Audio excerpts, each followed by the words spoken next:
This week, the Supreme Court will hear oral arguments in Donald Trump's ballot eligibility appeal. The justices will review the decision of the Colorado Supreme Court, which ruled against the former president in December, citing the 14th Amendment's insurrectionist ban. Formal challenges to Trump's candidacy has been filed in at least 35 states. Here's how our next guest frames this historic moment. That the Supreme Court needs to hear this case speaks to the complete failure and moral bankruptcy of the GOP. The fact that the case is unusual does not mean that it is difficult. The plain text should win the day. Back at the table with us, Mark Elias. He's founder of Democracy Docket and a partner at the Elias Law Group. Welcome, Mark. But tell us how you really feel, Mark Elias, about the position of Republicans. Let's get to the politics in a second. The first thing I want you to do, because we've all had February 8th marked on our calendar for oral arguments, can you pull back the curtains and give us a sense of how one prepares for something like that? What is happening today, this Sunday, to get ready for February 8th? Sure. So I've argued 4 cases before the U.S. Supreme Court. I had the pleasure of winning all 4. And I can tell you from my experience, what the advocates are doing right now is 2 things. Number one, they are doing a lot of moot courts, which are basically just mock arguments, right? They are pretending that they are before the Supreme Court. They have lawyers who are experienced in this field, pretending they are justices, and they are just answering questions to get a flavor for the different perspectives that the justices may come at them with. The second thing they're doing is they are honing down their arguments. You know, the fact is... Because there's been a high volume of amicus briefs here. Right. There's been a high volume of amicus briefs. There's a high volume of things you can say. But the fact is you get a minute or 2 to say to the court what you really want to say, and they're figuring out how do they tighten down that minute or 2 to make the point they want to make at the beginning. How does the court read the fact that, you know, to the point all these amicus briefs are coming in, that clearly this is energizing a lot of conversation? Does any of that have any sway or influence on them, you know, from your experience in front of the court, or do they just kind of take it all in and process it with a mind of what they want to do or where they think this should go? Yeah, so I think you can put the amicus briefs into 2 categories. There are and this is not to disappoint any of the people who filed amicus briefs, there are the amicus briefs that are basically just rehashing what the parties are saying. And I think the justices there, you know, sort of take them for what they're worth. But this case is kind of unique in that you have a series of amicus briefs that have been filed by conservative jurists, by conservative former prosecutors, members of Congress. Yeah, you've got Mark Roscoe and Christine Todd Whitman and Bill Weld, former Republican governors. And I think those do make a difference for a different reason, because they are offering the court a breadth of perspective that takes this out of the usual box that cases are in, which is you have the usual suspects line up on one side or the other. I still come down to this point that I just think that this case for the court is one where they go, it's just not ripe enough. I mean, you know what I'm saying? It's just like we talked about this before. I just think that the court has the political downside in making the decision is far greater than the constitutional upside in deciding this matter at this point. I mean, how do you see it if that's the case? If the court may just say, find a quick off ramp, you know, and it's okay, it's just stay on the ballot. This is not ripe enough. It doesn't mean that we believe you should or shouldn't be. Just leave it status quo ante. Right. So look, this is, I think, the great trap that the court needs to avoid.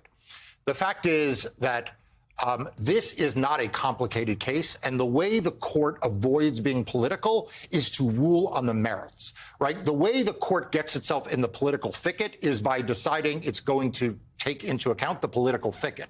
This is a very straightforward case. The Constitution says that if someone took an oath of office as an officer of the United States and engages in insurrection, they are disqualified from being in office again. And Donald Trump was the president of the United States. That is an officer of the United States. He took the oath of office and he engaged in insurrection. The least political thing the court can do right now is to just follow the Constitution.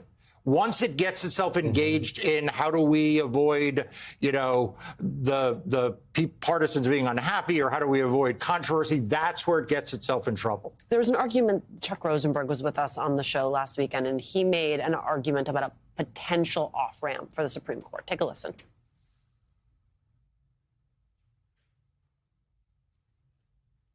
From holding office, not from running for office.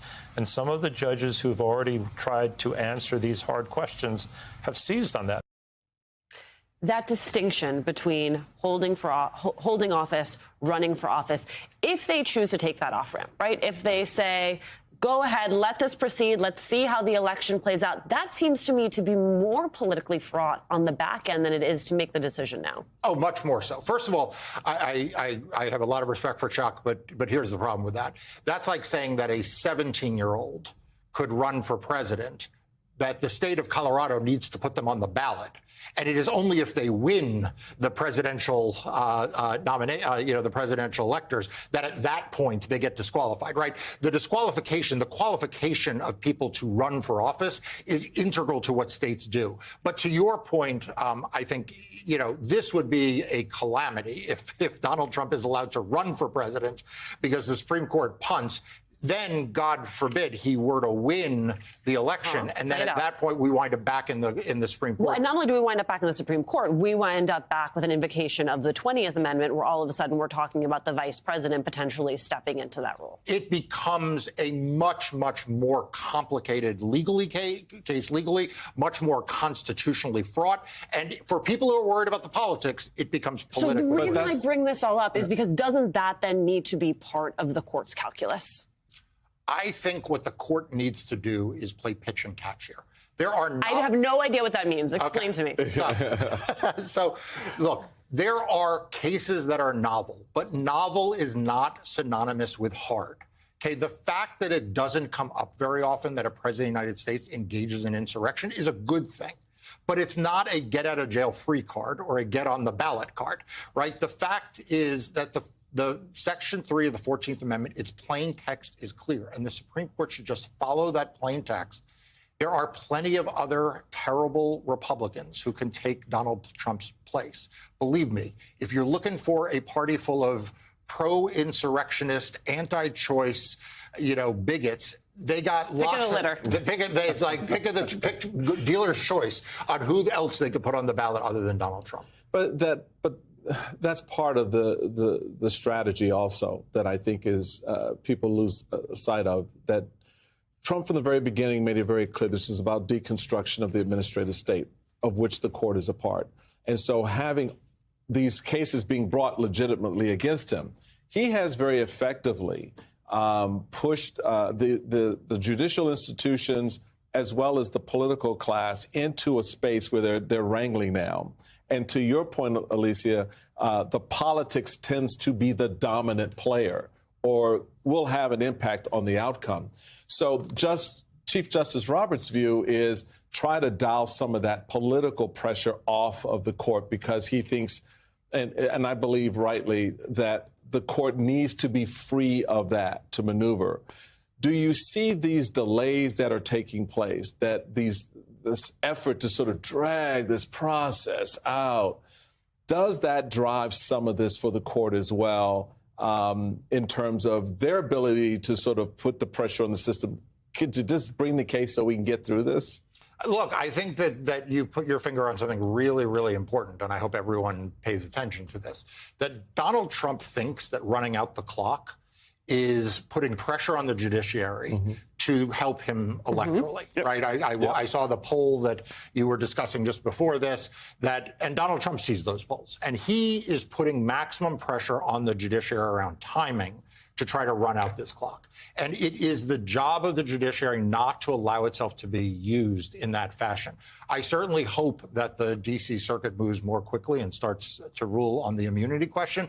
But the fact is, former Senator Ted Stevens went to trial as you recall, in the weeks before his midterm election. There should be, we need to not allow Donald Trump to create an artificial deadline, an artificial timeline, whereby if the courts don't act, somehow he is done. He's done. Yeah, stick around. We want to talk to you a little bit more, Mark, about a whole host of things. After the break, we want to discuss Special Counsel Jack Smith's legal smackdown against Donald Trump in the classified documents. Relinquish what remains of the Allspark. So who's the incentive? What? Who's the incentive? They were defeated on our world, and we will defeat them here. And this was just a diversion. Security teams bring up. Ravage, he's already inside. Deeds! Give me an update on that reserve. Boss readiness. What was his name? What was it? Evac, sir. Right, evac.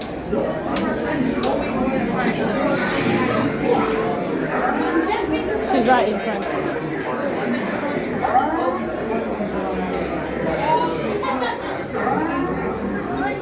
We are facing a heavy, sustained attack. They appear to be after the All-Star aircraft. General!